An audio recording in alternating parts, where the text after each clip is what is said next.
जब अहले खिरत की बातों पर कुछ जाहिल शोर मचाते हों, जब अहले खिरत की बातों पर कुछ जाहिल शोर मचाते हों, जब बुलबुल हो तस्वीरें चमन और कौवे गीत सुनाते हों, जब चिड़ियों के इन घोंसलों में कुछ सांप उतारे जाते हों, जब माली अपने हाथों से गुलशन में आग लगाते हों, उस दौर में हम दीवानों से तुम कहते हो खामोश रहो। महज कागज के पन्नों पर उकेरी गई कोरी भावनाएं नहीं, बल्कि सच्चाई, नैतिक मूल्यों और मौलिक अधिकारों की बारीकियों पर सैकड़ों बहसों के बाद अंगीकार की गई एक मुकद्दस किताब, भारत का संविधान, जो भारत को एक संप्रभु, समाजवादी, धर्मनिरपेक्ष, लोकतांत्रिक गणराज्य घोषित करता है। हम आज यहां एक बेहद जरूरी बहस के लिए इकट्ठा हुए हैं। कानून के रखवालों की मौजूदगी से विज्ञान भवन का कोना कोना रोशन है। मैं अंगीकार की गई एक मुकद्दस किताब, भारत का संविधान, जो भारत को एक संप्रभु, समाजवादी, धर्मनिरपेक्ष, लोकतांत्रिक गणराज्य घोषित करता है। हम आज यहां एक बेहद जरूरी बहस के लिए इकट्ठा हुए हैं। कानून के रखवालों की मौजूदगी से विज्ञान भवन का कोना कोना रोशन है।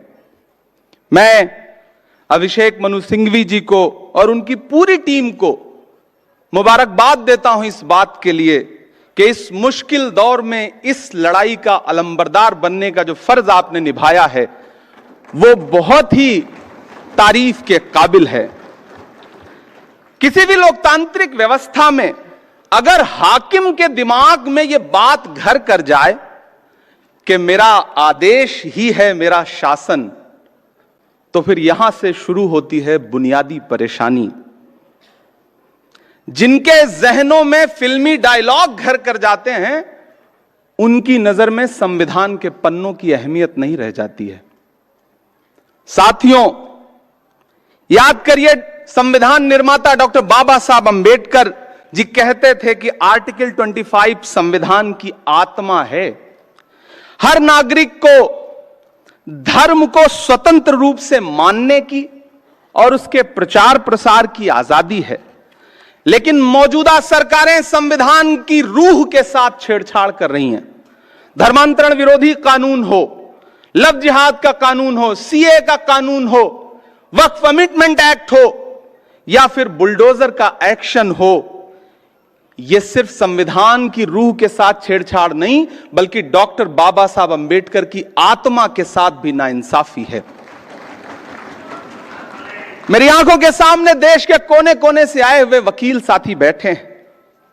जिस सरकार में बैठे हुए लोगों को संविधान में निहित सेकुलरिज्म और सोशलिज्म जैसा शब्द नासूर लगता हो, और सिर्फ लगता ना हो बल्कि इसको पब्लिकली कहने की हिम्मत भी जुटा ले रहे हों, तब फिर समझ लीजिए कि खतरे बहुत बड़े हैं। साथियों, जब कानून लोगों को डराने का और उनकी आवाजों को कुचलने का हथियार बन जाए और उसमें आपकी पहचान और आपका नाम और आपका धर्म निर्णायक भूमिका निभाने लग जाए, तो समझ लीजिए कि हुकूमतों की मंशा क्या है। मैं अपना उदाहरण दूंगा, कहीं दूर नहीं जाऊंगा और मैं विषय पे बोलूंगा। मुझे गर्व है कि मैं आजादी की दूसरी लड़ाई में राहुल गांधी का सिपाही हूं।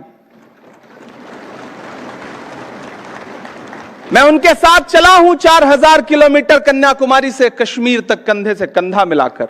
लोग मुझसे कहते थे, इमरान साहब आप नेता बाद में हैं, शायर पहले हैं, राहुल जी पैदल चल रहे हैं, शहजादा पैदल चल रहा है। मैंने कहा, शहजादे ऐसे नहीं होते हैं। एक टी शर्ट, एक ट्राउजर, एक जूता पहन के 4000 किलोमीटर लाखों लोगों को गले लगाने वाला शहजादा नहीं होता। हाकिम तो वो होता है जो 10 लाख का सूट पहनता है और 8,500 करोड़ के जहाज में घूमता है। मैं उनका सिपाही हूं। मैं देश की उस संस्था का सदस्य भी हूं जहां कानून बनने बिगड़ने की प्रक्रिया होती है। मैं पिछले दिनों एक सामूहिक शादी में गुजरात गया था, जामनगर। बड़ा अच्छा कार्यक्रम, 51 जोड़ों की सामूहिक शादी।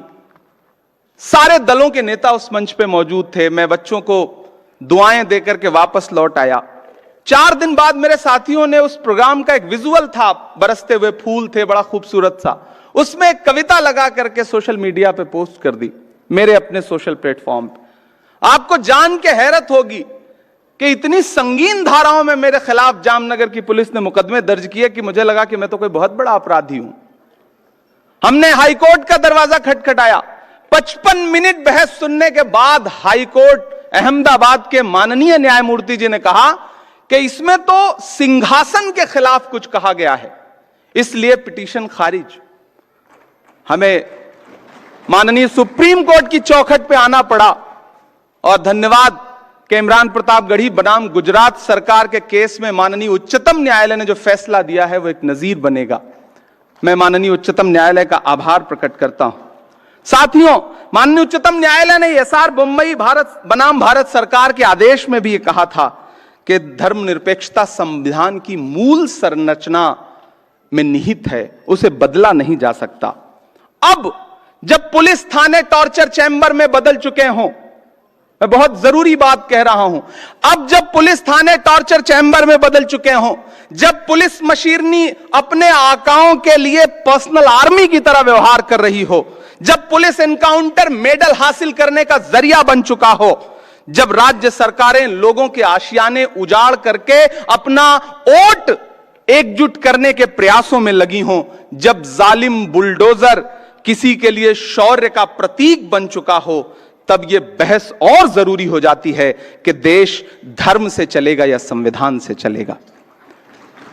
साथियों, मैं अंत में आपसे बस इतना कहना चाहता हूं, कोई लंबी तकरीर नहीं, कि मौजूदा हाकिम के काम करने का तरीका बड़ा अलग है।